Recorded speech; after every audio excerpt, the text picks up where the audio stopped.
Hi, my name is Ariel and welcome to Mermaid Musings. This video is going to be all about the astrology of June 2022. Overall, June is actually a pretty good month this year. It's one of the calmer months of 2022, which is so weird to say because there's a ton of Aries and Gemini energy this month. So normally that would not be the case, but this is a rough year, kind of like the last couple of years and the next few years. Anyways, that's why I think it's imperative that you enjoy the month of June, because in July, especially towards the end of July, we have some pretty gnarly transits. Like I just said, June is filled with tons of Aries and Gemini energy, which those two signs are all about excitement, adventure, and having fun. They hate being bored. Mars and Jupiter are in the sign of Aries throughout the entire month, meaning you're going to have that drive to be active, to be constantly going out and doing activities, especially physical activities, things that get you into your body. You're your luckiest when you're on the go and having fun.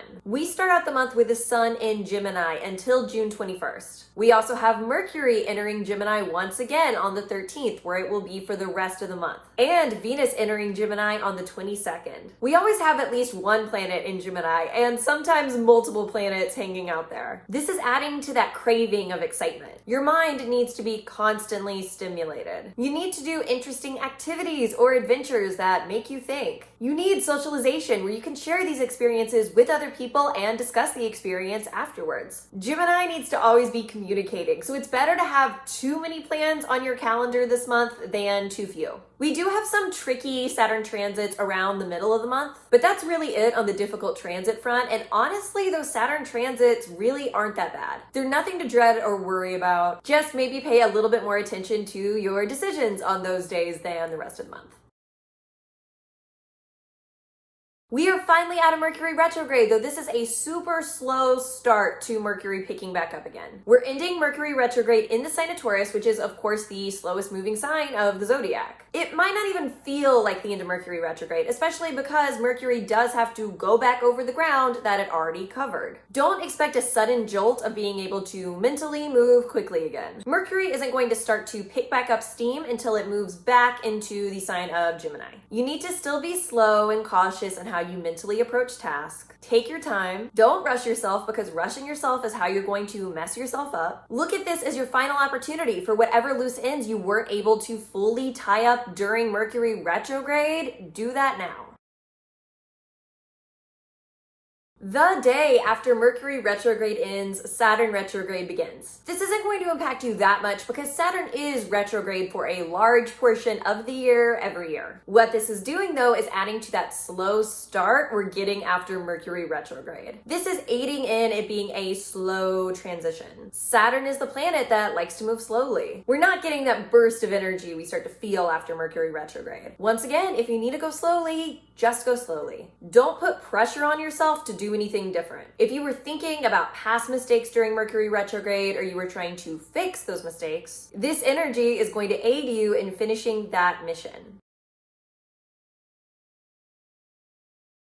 This is giving you a chance to think deeply. Don't put too much mental pressure on yourself trying to think deeply. That's not going to work with this energy. Your mind will buckle under the weight of the pressure. Tap into the Taurus part of yourself and wade out into those watery depths slowly. Don't jump off a high cliff and plunge in. Walk out into the water where you eventually can't walk anymore, so you have to swim. Go into scary depths, but do it in a way that's comfortable for you. Whatever you are mentally uncovering, do it a layer at a time. Go over everything in that layer before you move on to the next layer. Capricorn is all about the details. It doesn't like skipping steps. Don't skip steps because you are mentally uncomfortable with what you are uncovering. Dive into what makes you uncomfortable and give yourself time to process it. This is bringing sudden, unexpected changes to your relationships. Taurus doesn't like anything unexpected, meaning if those changes are good, they still might feel uncomfortable, or you might resist the change at the time. However, looking back on it later, you can see the benefits of it. Try not to approach whatever happens with negativity. Try to see how you can take the situation and turn it into something positive or productive. If the change is something more negative, that means that this has been an issue for a while. You've just been choosing to ignore it. Now, Uranus has to come in and blow it up because you were never going to move from your place of comfortability stability, which that along with stagnation keeps you from growing into the fullest version of yourself. Uranus is yelling at you that it's time for you to grow. Last point, try not to be stupid when it comes to money around this time. The combo of Taurus, Uranus, and Venus together screams impulse buy. Don't do online shopping even if you're only intending to look, because you might lose self-control and buy something that you really didn't need, or you would have rather spent the money on something else, or you buy something that you really regret buying later on. Try to avoid putting yourself in situations where it's easy for you to spend a lot of money, because whatever you spend it on won't serve you in the long run.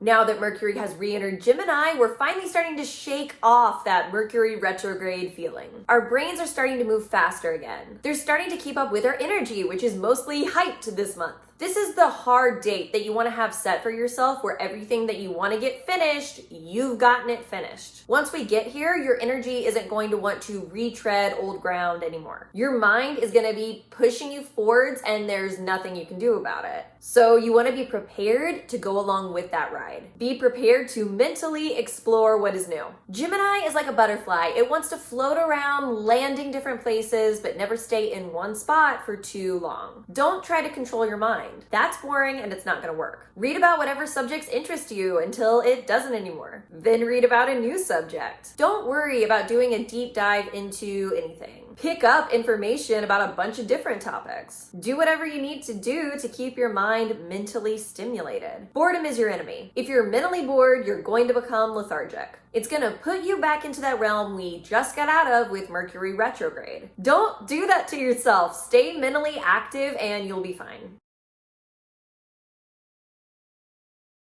This full moon is asking us to go on an adventure with our emotions, but we have to be careful while doing so. It's a weird mix. Like, looking at the chart of this full moon, if it was a person, I immediately would think, oh, this is an interesting but conflicted person. First off, we have this awkward square to Neptune and Pisces. That emotional adventure you're meant to go on, you might think that you're walking on one path, but it turns out you're on a completely different path and you didn't even realize it. Emotionally, this is confusing. You want to trust your emotions, but you're not sure if you can. And you're right to not completely trust your emotions in this case, because the Sagittarius moon wants to see the full picture. It wants to cut to the truth. But with this square, you can't. You're only seeing parts of the picture, even though it might appear like you can see everything at the time. It's only after you're out of the influence of this moon that you can begin to fill in those gaps. What has the potential to keep you grounded is the sextile to Saturn in Aquarius. Saturn is all about cold, hard reality. So is Aquarius in a way. It's logical and detached emotionally. This aspect is really pulling back the intensity of emotions we would normally feel during a full moon. It's telling us to look at everything from an outside perspective. This is something that you want to try to utilize. I'm not saying cut yourself off from your emotions completely. That's not what you ever want to do, especially during a full moon. But what I'm saying is, if something seems too good to be true, it probably is. If something seems off, but you can't put your finger on why, trust that it's off. Don't worry about the why yet. That will be revealed later. Last aspect we have is a trine to Mars in Aries. Normally, this would be super awesome energy during a Sagittarius full moon, and it still is. What worries me is this gives you the desire to dive headfirst into something without thinking about it, which with that square to Neptune, you might be diving headfirst into something that's not such a good idea. But you can't tell that until you're already in it. Use Saturn to give yourself a little bit of caution.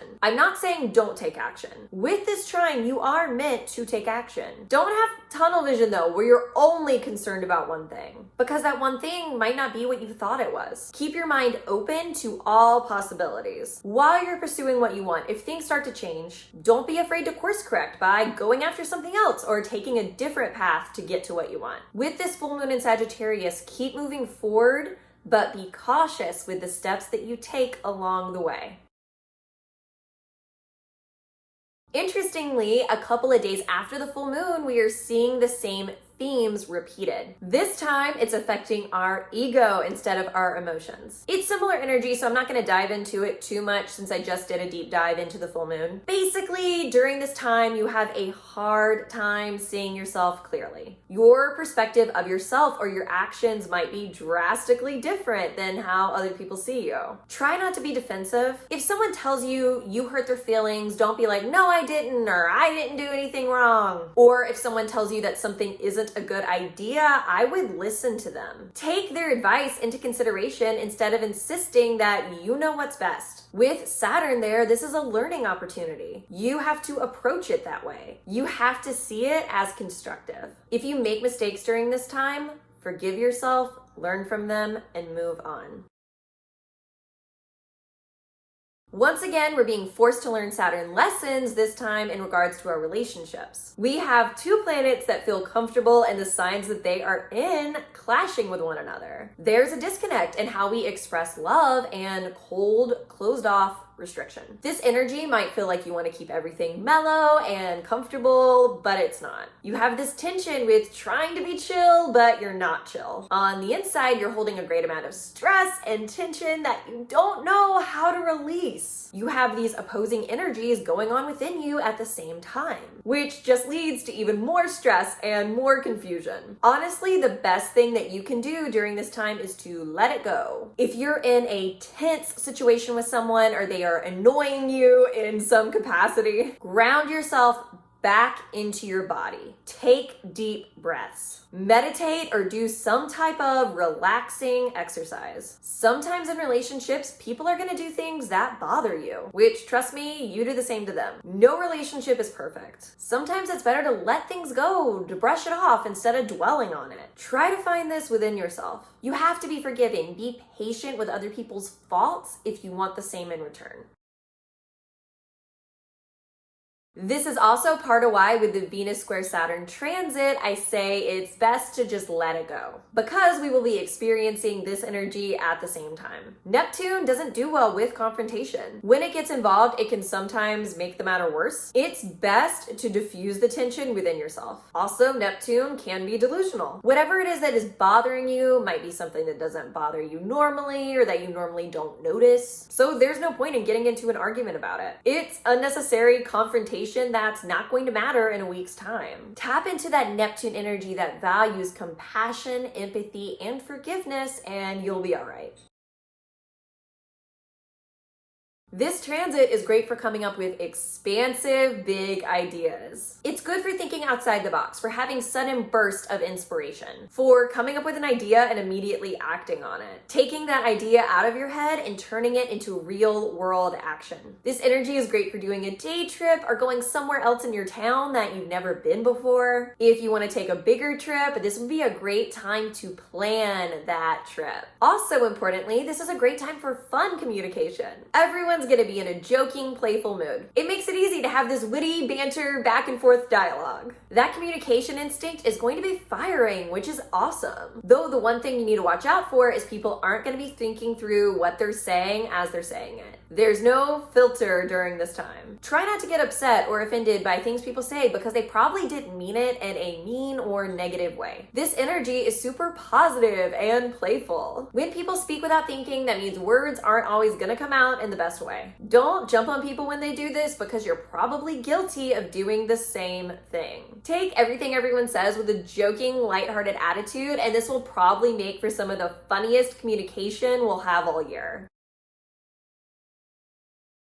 This is asking us once again to slowly wade into our depths. Except this time we're exploring our depth when it comes to love instead of on the mental realm. When we love something or someone, that's frightening because we're scared about what if we lose it, then what happens to us? That's why people don't give themselves fully while in love, because they think if they hold part of themselves back, then they're protecting themselves from pain in the future. There's problems with this on many levels. First off, who says the relationship is going to end? You don't know if it is or isn't, but your refusal to fully go into the relationship actually pushes the relationship closer to ending. Because you're not fully invested, and the other person can feel that even if it's just on a subconscious level. So they don't fully invest in the relationship either, because just like you, they're scared of getting their feelings hurt. Secondly, if the relationship doesn't end, then you've robbed yourself of fully feeling the emotional weight of the relationship. You've robbed yourself of all the love you could have felt, which in the end is sad for both you and the other person. Lastly, our emotions are a gift. Being able to feel deeply is a gift. Even if it ends, being able to feel that much in the present moment was a blessing. People get into this cycle with every relationship where they feel less and less out of fear. But you don't have to be in that cycle. You have just as much depth to you that you can access as you did in the past. We just tell ourselves otherwise to protect ourselves. This transit wants to show you that you have so much left to feel in your relationships, that all those deep feelings are still there waiting for you to access them. Don't let them lie dormant. Pluto in Capricorn is driving you to work on this skill, to work on reaching your emotions and bringing those depths towards the surface. So you can not only feel those feelings for yourself, but you can share them with the people that you love. When you do this, everyone wins in the end.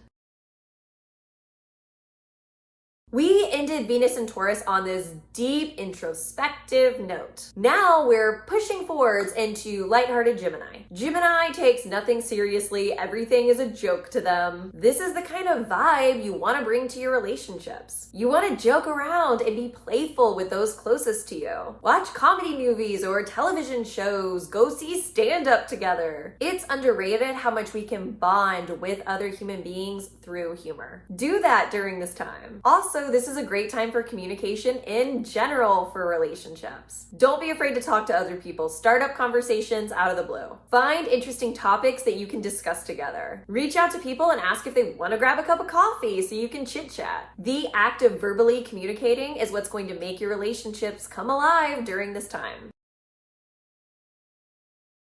Normally, you wouldn't hear me say this with anything involving the sign of Aries, but this is a great time for long-term projects. It is a sextile, so you have to put in some conscious effort, but if you do, you develop the skills it is trying to give you pretty easily. This is about working on short-term projects that make up long-term plans. Aries is giving you the energy to get things done, but you can't work on one big project that's going to take up a lot of time, or you have to move slowly to finish because you will get bored and quit. How this energy works best is, let's say you're working on a big project that's made up of 15 smaller projects. Start working on those 15 smaller projects. Choose to work on projects that you can complete quickly, that don't take up too much of your time, but are ultimately important for you building into your long-term goals. That's how to best utilize this energy.